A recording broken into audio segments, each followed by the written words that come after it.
13,9% một năm. Đó là mức lãi suất vay mua nhà mà nhiều ngân hàng đang áp dụng trong những tháng đầu năm 2026, một con số xuất hiện rất lặng lẽ, ngay khi người dân còn đang chuẩn bị đón Tết Nguyên đán.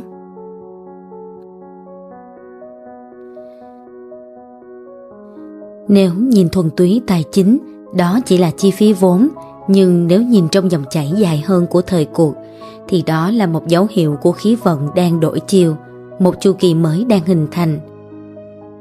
Bởi khi chi phí vốn chạm đến vùng này, thị trường không còn vận hành bằng kỳ vọng nữa, nó bắt đầu vận hành bằng sức chịu đựng thực sự của từng cá nhân, từng doanh nghiệp, từng cấu trúc tài sản.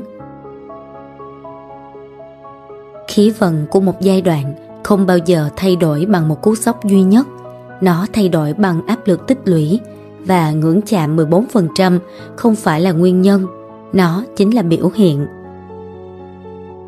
Trong khi bức tranh vĩ mô vẫn đang được vẽ bằng những gam màu tươi sáng, GDP tăng trưởng, xuất khẩu khởi sắc, dự trữ ngoại hối ổn định, những con số ấy là thật, thì ở tầng đời sống, nhiều người đang cảm nhận một thực tế khác, như thu nhập bị bào mòn, việc làm trở nên mỏng manh hơn, sức mua không còn mạnh như trước, và đó cũng là thật. Những gì chúng ta đang chứng kiến có lẽ không phải là một cuộc suy thoái theo nghĩa truyền thống, mà nó là một sự chuyển pha mạnh mẽ của chu kỳ.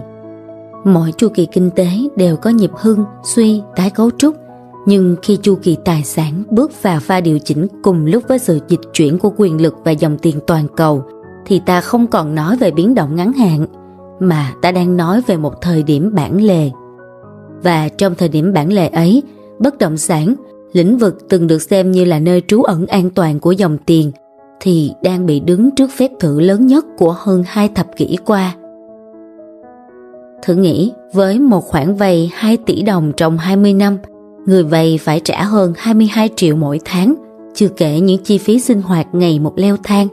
Khi con số này trở thành áp lực thường trực, câu chuyện không còn dừng ở việc giá nhà tăng hay giảm, mà ở trong bối cảnh đó, câu hỏi thực sự của năm 2026 đó chính là ai sẽ buộc phải rút lui khi cấu trúc thay đổi, và ai sẽ đủ bản lĩnh để trở thành người mới bước vào cuộc chơi đã đổi luật. Chào mừng các anh chị đã quay trở lại với Vajna Podcast, hơi thở của thời cuộc, một góc nhỏ dành cho những ai vẫn đang tỉnh táo bước qua những biến động lớn mà thế giới này đang đặt lên vai mỗi chúng ta. Tôi là Vajna Thiên Kim.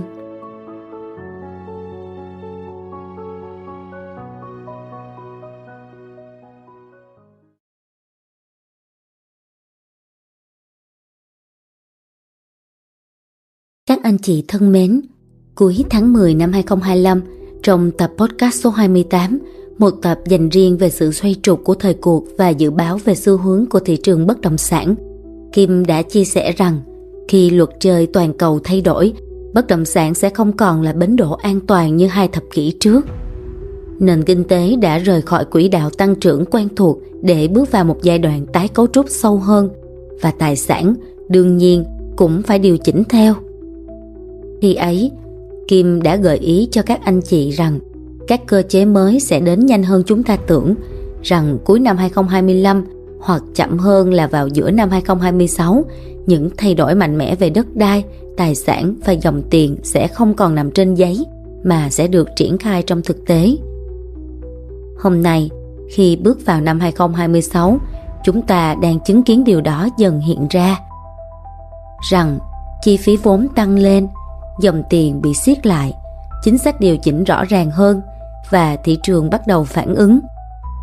Những gì từng được xem là cảnh báo nay đã trở thành hiện tượng có thể quan sát.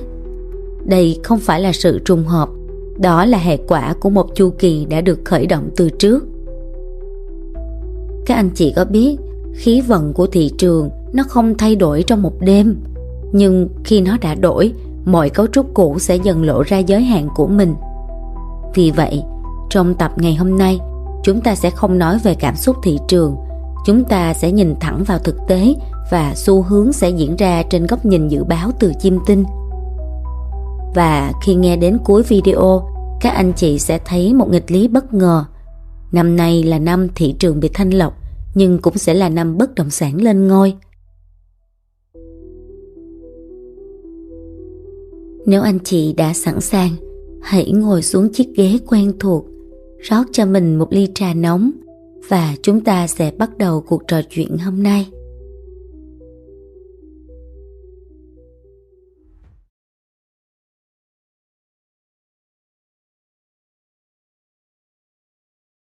Các anh chị thân mến, bất động sản năm 2026 đang đứng trước một ngã rẽ khiến cho nhiều người từng trải qua những chu kỳ khủng hoảng trước đây cũng phải thở chậm lại vài nhịp.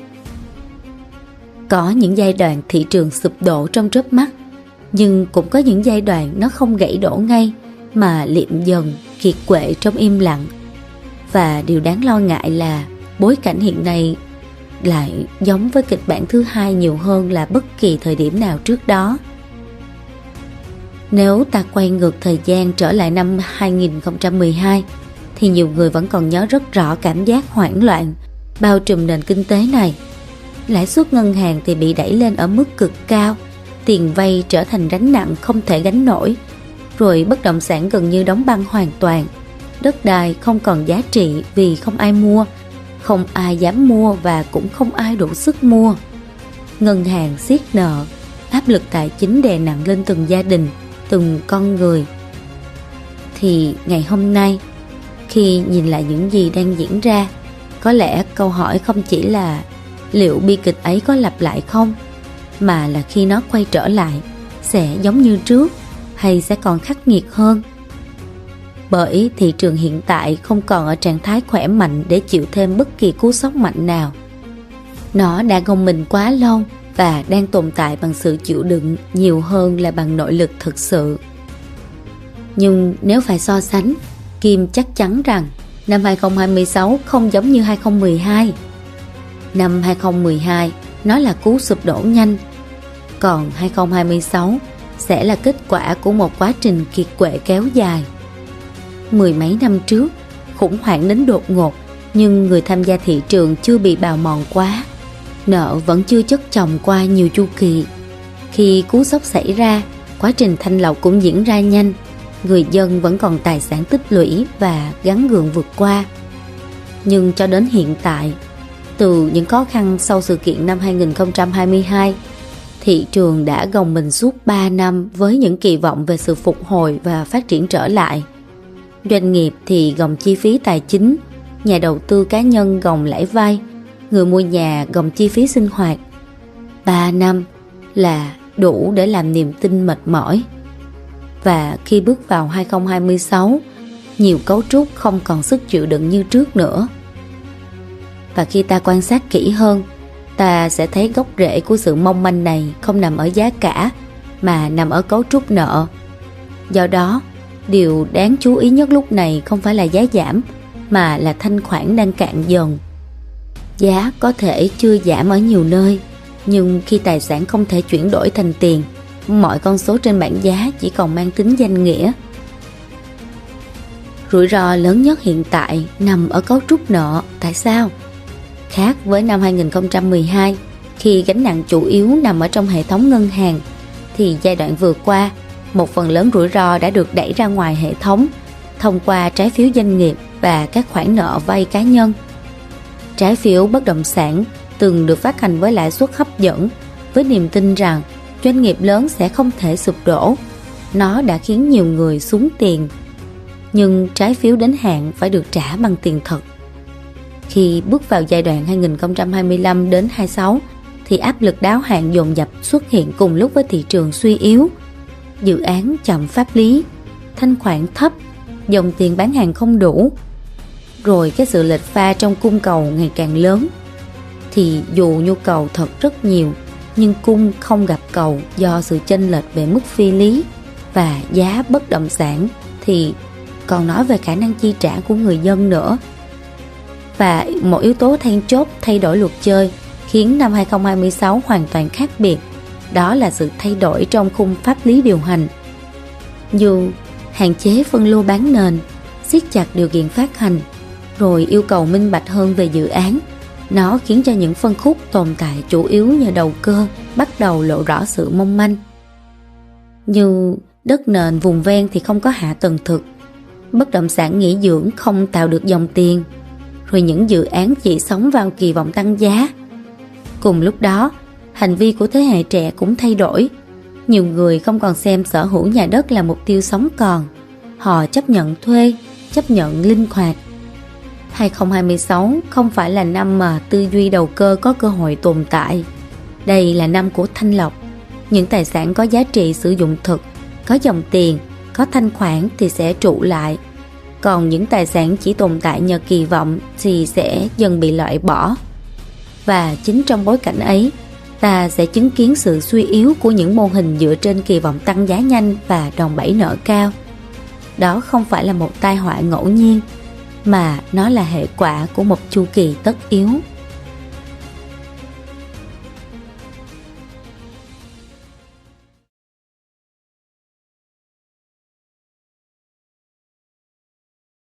Các anh chị thân mến, nếu chỉ nhìn bằng con số, ta sẽ thấy lãi suất 14%, trái phiếu đáo hạn, dòng tiền siết lại. Nhưng chu kỳ tài sản không chỉ vận hành bằng tiền, nó vận hành bằng quyền lực. Ở tầng sâu hơn, đây là sự dịch chuyển của quyền lực tài sản. Và trong giai đoạn từ 2026, chu kỳ quyền lực đang dịch chuyển. Anh chị hãy nhớ rằng, chúng ta không còn dựa vào những chu kỳ cũ để quan sát hay phán đoán được nữa. Điều này Kim đã chia sẻ nhiều lần để chúng ta chuẩn bị. Chúng ta phải nhìn nhận một chu kỳ mới và thay đổi nhận thức để không bị bật ra khỏi dòng chảy đang thay đổi này. Pluto, hành tinh đại diện cho quyền lực tích lũy và những cấu trúc ngầm của hệ thống, đang hoàn tất một vòng chuyển dịch lớn. Và mỗi lần Pluto thay đổi, thì những biểu tượng quyền lực cũ sẽ không còn giữ được vị thế trước nữa. Trong hơn một thập kỷ, bất động sản là biểu tượng của quyền lực kinh tế tại Việt Nam. Các đại gia bất động sản không chỉ sở hữu dự án, họ sở hữu ảnh hưởng, khả năng định hướng tâm lý thị trường. Nhưng khi Pluto thay đổi vị trí trong chu kỳ dài hạn, quyền lực tích tụ quá mức ở một nhóm sẽ bắt đầu phân tán. Đó là quy luật. Bởi Pluto không cho phép biểu tượng tồn tại mãi nếu nền tảng không còn phù hợp với khí vận chung. Khi quyền lực tài sản tập trung quá mức, chu kỳ tiếp theo luôn là phân tán. Điều đó có nghĩa là gì? Điều đó có nghĩa là 2026 sẽ là năm đánh dấu sự biến mất và lụi tàn của rất nhiều tên tuổi của những đại gia bất động sản đã từng nắm vị thế. Họ sẽ biến mất khỏi trung tâm quyền lực của thị trường. Đó là sự chuyển giao quyền lực tài sản. Sự biến mất này không nhất thiết là phá sản ồn ào. Đôi khi nó chỉ là rút lui khỏi vị thế dẫn dắt, bán bớt tài sản cốt lõi hay thu hẹp quy mô để tồn tại hoặc bị thay thế bởi cấu trúc mới. Saturn cùng lúc đó, nó lại đang siết chặt lại kỷ luật tài chính. Saturn không quan tâm bạn từng lớn mạnh đến đâu, mà nó sẽ hỏi, dòng tiền của bạn có thật không? Nếu không, nó sẽ buộc phải thu hẹp lại. Saturn đại diện cho kỷ luật, giới hạn và trách nhiệm. Khi nó tác động mạnh đến khu vực tiền tệ và cấu trúc vốn, hệ thống sẽ không còn dễ dãi như trước nữa. Những mô hình tăng trưởng dựa vào vay nợ liên tục thì sẽ bị đặt dưới áp lực. Chi phí vốn tăng cao không đơn thuần là chính sách tiền tệ, nó là biểu hiện của năng lượng Saturn yêu cầu thị trường trưởng thành. Và Uranus, năng lượng của đảo chiều và tái phân phối, yếu tố thứ ba. Cái yếu tố này nó sẽ làm phần còn lại. Bởi khi Uranus kích hoạt khu vực tài sản, nó không chỉ làm giá biến động, mà nó làm thay đổi cấu trúc người tham gia. Nó mở đường cho những cấu trúc nhỏ hơn, linh hoạt hơn, mang lại cơ hội cho những người từng đứng ngoài hệ thống. Vì vậy, nghịch lý của 2026 có thể là những đại gia từng thống trị bảng xếp hạng sẽ dần mờ nhạt, trong khi những mô hình gọn nhẹ hơn, thậm chí những người mua cá nhân có tiền mặt lại có vị thế tốt hơn.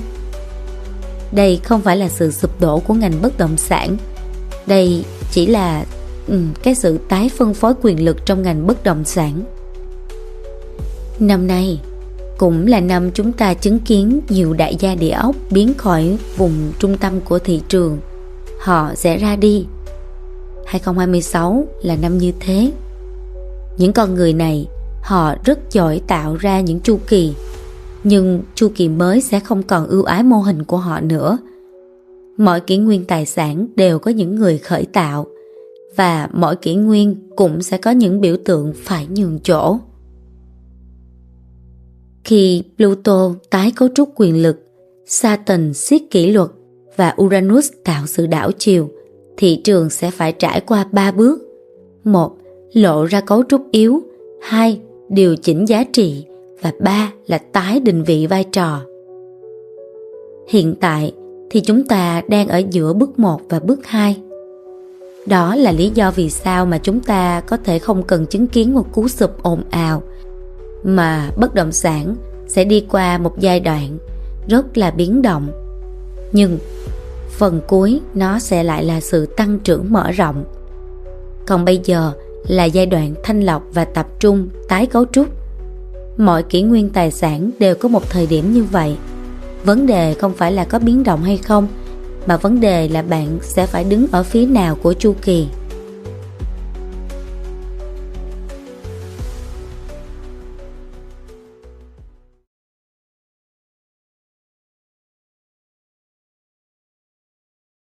Các anh chị thân mến, tuy nhiên có một điều thú vị mà Kim quan sát thấy và rất là hào hứng muốn chia sẻ với các anh chị. Mọi chu kỳ lớn là nó luôn chứa trong mình một nghịch lý. Điều này mới là chân lý. Và cái nghịch lý này, Kim tin sẽ mang đến cơ hội niềm vui cho rất nhiều người. Nếu ở phần đầu năm 2026 là giai đoạn thanh lọc, bất động sản bán tháo, giá giảm mạnh, thanh khoản suy yếu, thì từ giữa năm trở đi, khí vận bắt đầu đổi chiều theo một cách tinh tế hơn. Ở khoảng giữa năm thì Mộc Tinh dịch chuyển vào Cự Giải, vị trí liên quan trực tiếp tới nhà cửa, đất đai và sự an cư, thì lúc này tâm lý thị trường bắt đầu thay đổi. Nói về Mộc Tinh thì Mộc Tinh không tạo ra bong bóng, nó mở rộng niềm tin, nhưng lần này niềm tin không mở rộng theo hướng đầu cơ mà theo hướng ổn định. Sau một giai đoạn dài mệt mỏi vì đòn bẩy, vì lãi suất cao, vì áp lực dòng tiền, thì nhu cầu có một mái nhà thực sự thuộc về mình, nó trở lại mạnh mẽ hơn. Và đó chính là nghịch lý của 2026. Ở phần đầu năm thì chúng ta sẽ nói về sự thu hẹp của các đại gia địa ốc, về sự thanh lọc và biến mất khỏi vị thế trung tâm. Nhưng từ giữa năm trở đi, bất động sản lại bước vào một vai trò khác. Đó chính là vai trò xây dựng nền tảng. Khi Rahu rời trục Bảo Bình, nơi thúc đẩy tâm lý đám đông và những kỳ vọng tập thể quá mức, thì thị trường sẽ bớt đi sự kích động. Không còn là những câu chuyện thổi giá ồ ạt, không còn là những làn sóng FOMO dâng cao. Và khi tiếng ồn giảm xuống, cơ hội bắt đầu lộ diện. Cơ hội dành cho những người đã kiên nhẫn đứng ngoài, cho những người có tiền mặt hoặc dòng tiền ổn định, cho những gia đình trẻ từng bị đẩy ra khỏi thị trường vì vượt giá thu nhập. Khi Mộc Tinh ở Cự Giải, khái niệm an cư trở thành trung tâm của chu kỳ. Đây là lúc bất động sản không còn là trò chơi của tốc độ, mà là câu chuyện của sự bền vững. Giá có thể không bùng nổ trên diện rộng, nhưng ở những khu vực có hạ tầng thật, nhu cầu thật, pháp lý rõ ràng và các phúc lợi tiện ích đầy đủ, cần thiết, thì sự dịch chuyển sẽ xảy ra. Nhiều khu vực đáp ứng đúng nhu cầu của dòng chảy tài chính này sẽ tăng giá và có sự thanh khoản cao. Còn khi đi vào cuối quý 3 và quý 4, khi tâm lý phòng thủ toàn cầu sẽ trở nên mạnh mẽ hơn, dòng tiền sẽ quay trở lại một cách rõ ràng hơn để tìm kiếm sự ổn định dài hạn. Không phải là sự ổn định trên giấy tờ đâu nha, mà nó là sự ổn định trong đời sống. Một mái nhà, khi mua được bằng khả năng thật, không đòn bẩy quá mức, thì nó sẽ trở thành nơi neo giữ tâm lý trong giai đoạn bất định. Và nhà nước của chúng ta đang dồn lực để thực hiện điều này từng bước một. Cho nên Kim cũng mong muốn nói với mọi người rằng cái sự bất ổn trong giai đoạn tái thiết lúc đầu thì nó buộc phải diễn ra. Mọi người cần phải cố gắng giữ được sự ổn định trong suy nghĩ, trong thái độ, và cần phải có những cái quyết định đúng đắn, cẩn trọng trong giai đoạn đầu này. Và ở giai đoạn sau, đó sẽ là sự lên ngôi thực sự của sự ổn định của bất động sản theo kiểu mới. Không phải sự lên ngôi của đầu cơ, không phải sự lên ngôi của những đế chế phình to bằng nợ, mà là sự lên ngôi của giá trị nền tảng. Vì vậy, nghịch lý 2026 có thể được tóm tắt lại như thế này. Rằng những biểu tượng quyền lực cũ có thể mờ dần, những cơ hội sở hữu nhà ở thật lại mở ra rõ ràng hơn bao giờ hết. Chu kỳ sẽ không xóa bỏ bất động sản, chu kỳ chỉ là trả nó về đúng như vị trí của nó trong cấu trúc xã hội. Và với những ai đủ kiên nhẫn, đủ tỉnh táo và đủ sự chuẩn bị, thì 2026 sẽ không phải là năm đáng sợ. Đó có thể là một năm đánh dấu quyết định tài chính quan trọng nhất trong một thập kỷ. Một năm mở ra cơ hội để sở hữu một mái nhà thực sự cho chính mình, nơi an cư trong một chu kỳ phát triển mới.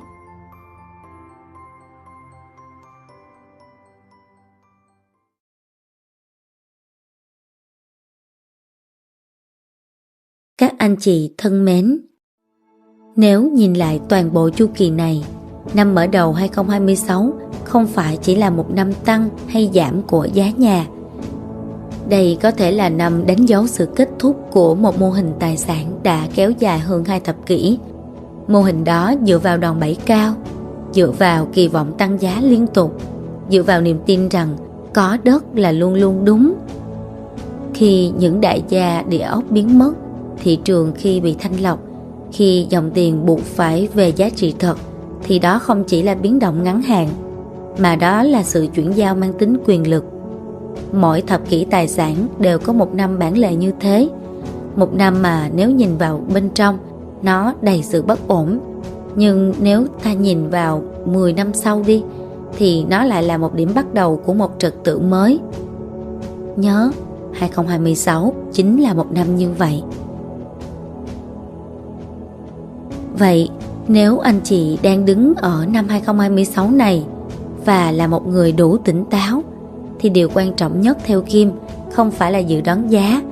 Điều quan trọng là định vị bản thân trong chu kỳ mới này. Nếu anh chị đang cầm tiền thì đừng vội vàng, nhưng cũng đừng đứng ngoài chỉ vì sợ hãi. Nếu anh chị có dòng tiền ổn định và định đầu tư vào những bất động sản để khai thác ổn định về sau, thì không cần cân nhắc giai đoạn đầu năm này. Nhưng nếu để đầu cơ thì anh chị hãy chậm lại một chút. Nửa năm đầu tiên nên quan sát, phân tích. Rồi từ giữa năm trở đi, khi khí vận ổn định hơn, khi Rahu rời trục kích động tập thể, khi Mộc Tinh củng cố năng lượng an cư, thì cơ hội sẽ rõ nét hơn. Nếu anh chị đang nắm giữ tài sản, cũng đừng quá lo lắng, nhưng cũng không nên giữ lại những ảo tưởng của thị trường cũ.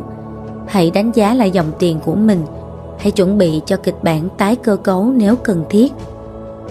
Chu kỳ này không thưởng cho sự liều lĩnh, mà chu kỳ này tưởng thưởng cho sự kỷ luật và nhận biết. Và cuối cùng, nghịch lý lớn nhất của 2026 là trong khi một số đại gia biến mất khỏi vai trò trung tâm, một thế hệ người mua mới có thể bước vào thị trường với nền tảng bền vững hơn. Bất động sản sẽ không chết theo một cách mà mọi người đang lo ngại. Chỉ có ảo tưởng về bất động sản thì mới chết. Khi một biểu tượng quyền lực lùi lại, giá trị nền tảng của một mái nhà sẽ được nhìn nhận lại. Vì vậy, anh chị cũng không cần phải lo 2026 có đáng sợ không, mà hãy bình tĩnh hỏi bản thân rằng mình sẽ đứng ở phía nào của chu kỳ này, và mình có đủ tính toán để nhận biết, hay là mình sẽ đầu cơ theo số đông hoặc bán tháo theo số đông. Và một cái điều cực kỳ quan trọng cần nhớ rằng năm nay sẽ là năm bản lề, bởi 10 năm tới sẽ được định hình từ những quyết định tài chính của năm nay.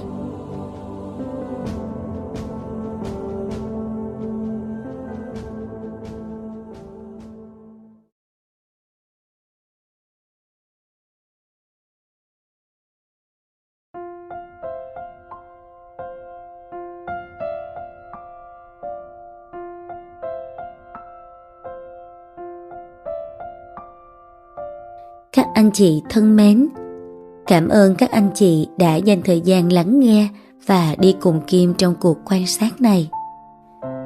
Nếu các anh chị cảm thấy những chia sẻ này hữu ích cho hành trình quan sát và định hướng của bản thân, hãy nhấn đăng ký kênh và bật thông báo để chủ động theo dõi và không bỏ lỡ những tập podcast tiếp theo nhé.